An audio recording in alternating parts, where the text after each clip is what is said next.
Alright guys, good morning.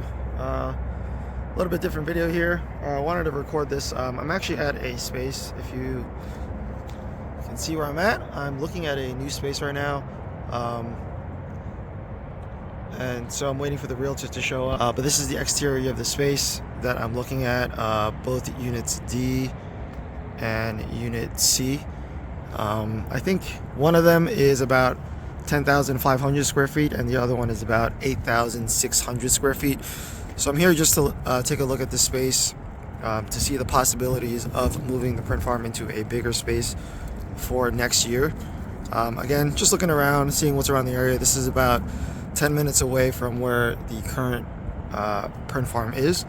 You can see here right off the bat that the ceilings are not very high, right? So that is a kind of a good thing, I guess, for a print farm. You don't necessarily need high ceilings because you're not going to be using that vertical height. You're not going to be using pallet racks to put printers on top. Just doesn't make any sense.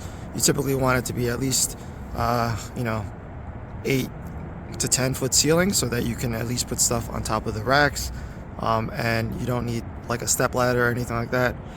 So when I get into this space, I'll record hopefully and show you guys what both spaces look like.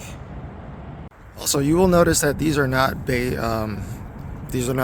tractor trailer height bay doors. These are just, I guess, roll-up garage doors. Which means that you probably need a lift gate. Okay, so here we are inside. This is just a quick pan of the first unit here. I have the audio muted because I was speaking to the realtor and I didn't want that conversation to be recorded. But here we are. This is the first space. This space is 8,690 square feet, so 8,690 square feet. This is the entrance when you first walk in. You have this pole in the middle here. You see that the ceiling height in this unit is 11 feet. These are the bay doors, or the roll-up garage doors as they call it. The sprinklers on the top, you see that they're pointing downwards. The realtor told me that they would just flip the sprinklers up. Now the electrical units here, he told me that this was 400 amps. It's a 400 amp breaker.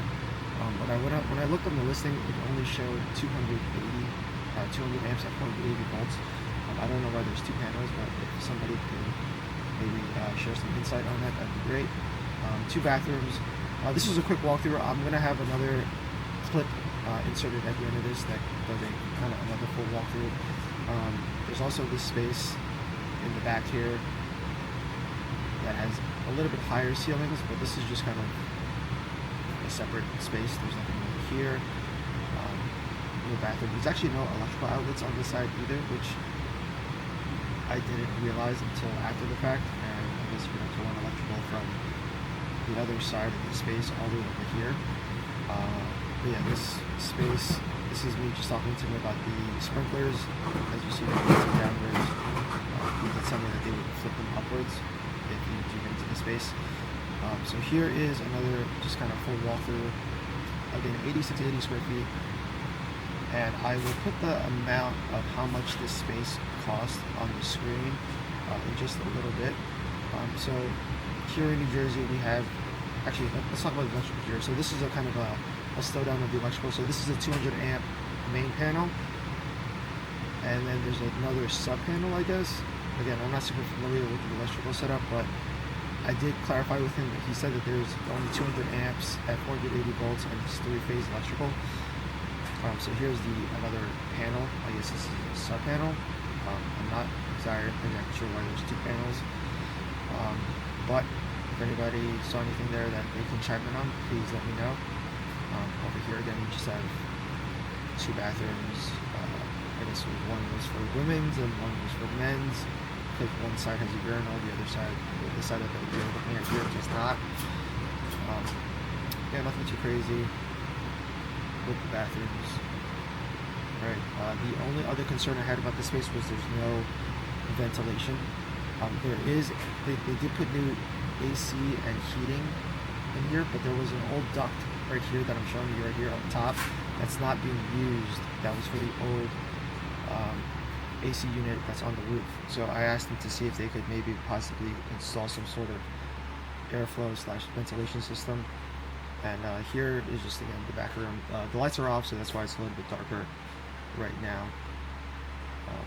Yeah, I'll put how much this one costs on the screen and just as well. So we're at the second unit now, the one adjacent to unit D. I think this is unit C. Again, just looking at the electrical panel to start off with.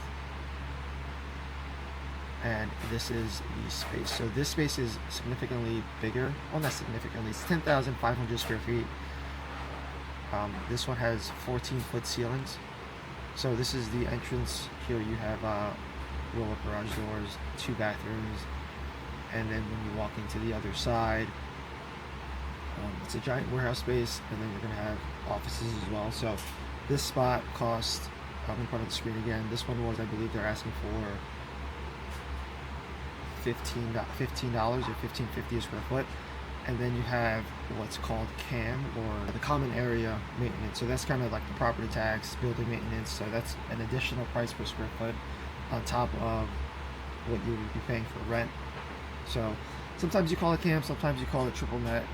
It's kind of all the same thing. It's just an additional fee that the building imposes on you. So back here are 2 little offices.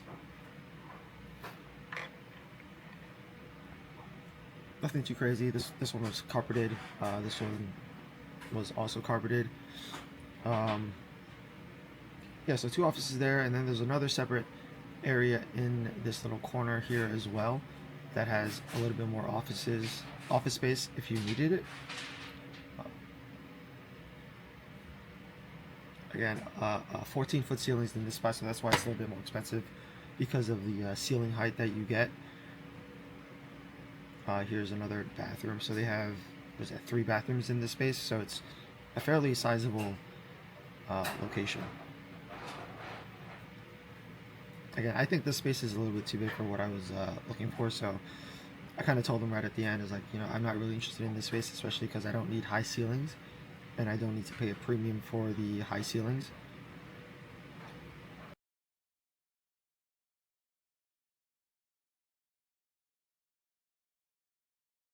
Okay, we are at our 3rd location. This is the other location that I'm looking at right now. This one is about 5750 square feet or something like that, or 5650. I don't know if you can see through there, but it's kind of what it looks like. There's 2 bay doors in the back. I'm currently just waiting for the realtor to get here. And then we'll go inside and take another video and do a little walkthrough of this space. And this is just to show you guys kind of what's available here in the Northeast. I am in New Jersey. The rent here is extremely high. This space right here, I believe, all in is about $23.50 a square foot. The other 2 spaces I just showed you is a little bit cheaper. One was about $19.50 a square foot. The other one is about $17.50 a square foot. Obviously, the one that's $17.50 a square foot is the cheapest, and that's because the ceiling height is only 11 feet. So it's very hard for them to find tenants that require such low ceiling height. But that's why the space is so cheap compared to a space like this where it's $23.50 a square feet. I think this is 18-foot ceilings or 16-foot.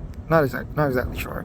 But we are also in a much wealthier neighborhood for this space. So that's also why you are paid a premium for the space here. Also, again, there's roll-up garage doors here. There's no tractor-trailer height bay doors. Alright, so we are inside the 3rd unit. This one is 5,350 square feet. Again, the ceilings in this spot are very high as well. I think it's either 14 or 16-foot ceilings. I don't remember. They had a triple sink, wash sink for some reason. I don't know what was in here before. And again, they have all these panels kind of on different sides. I think that's if they wanted to separate the units out into different spaces. But yeah, this spot was $53.50. I'll put the price on the screen for you guys so you can see how much this unit costs. This one was extremely expensive and not something that I was interested in at all. So that's kind of this is all the video I really took for this space. Bathroom. Yeah, I didn't really like this space at all. All right, and now we're back at my warehouse now, my 2,000 square foot little box that I have here. That was just a quick overview of 3 spots that I looked at the other day. Just wanted to give you guys some, I guess, you guys kind of see what um, you're kind of working with here. I'm in New Jersey in the Northeast, so rent is extremely expensive. It kind of sucks because, like, especially if you're doing e-commerce with 3D printing, you don't really need to be in a space, an area where it's super expensive, right? If I was in like the Midwest or Central United States, it would be significantly cheaper. Like rent probably would be half. Probably might even be cheaper for me to rent a damn house at this point and put printers in there, or buy a small plot of land and build something like that. But again, just looking around, nothing has been, no contracts have been signed. Just wanted to see what was around the area because um, I am interested in growing this business, and right, I have 140 3D printers, and I'm pretty much at capacity. I could probably add maybe 15 to 20 printers in the space, but I just wanted to see what else was out there, right? And again, like I said, in the Northeast, rent is pretty expensive. Typical, what you'll see is probably around 19 to $20, maybe even $21 a square foot all in. That's including your cam charges and your triple net. And again, you also have to worry about um, utilities, right? Heat, electrical, dumpsters. So there's a lot that goes into getting a space um, that you might not be familiar with. But yeah, I wanted to share that journey with you guys. If anything does materialize from this, I will be sure to share this with you guys. Again, if you guys have any questions or comments, please leave them in the comments below. If there's any electricians that could take a look at the first space that I posted with the 2 panels there, right? He told me it was 200 amps. Originally, he told me it was 400 amps at 480 volts, and then I asked him on the listing show that it was 200 amps at 480 volts. So I'm not really sure. I don't know if he doesn't know what he's talking about or if the listing's correct. But there were 2 panels there. One did say 200 amps on the one, and then the other one didn't have anything. And he said that was a sub panel. So yeah, any help would be grateful. But yeah, that's going to do it for this video. Thank you for watching, and I will see you in the next one.